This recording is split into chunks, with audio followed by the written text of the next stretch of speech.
Spirit in the Canoe. James River, 2010. My buddies and I decided to camp out on an island on the James River. One night as we're cooking food and drinking beer, a canoe floats by with one guy in it. He asks how we're doing and we invite him to our island for grilled meat and beers. Being in Virginia, we naturally assume that everyone is friendly and wants to hang out.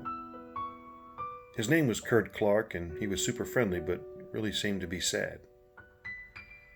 We asked him what was up and he replied, nothing really.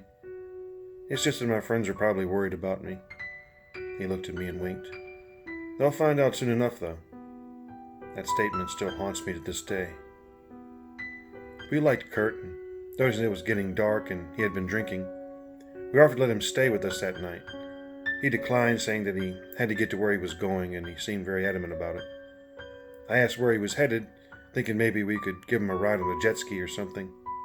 Kurt ignored the question and said, "You guys don't know how lucky you are." He hopped in his canoe and, with a sad face, left. We didn't think about it much, but the next morning we woke up early to do some fishing. As we're fishing, a game warden boat pulls up. The officer asks if we're having any luck and if we're part of the search party that found the body. We obviously have no clue what he's talking about, so he tells us a story about a young man in the canoe that disappeared last week.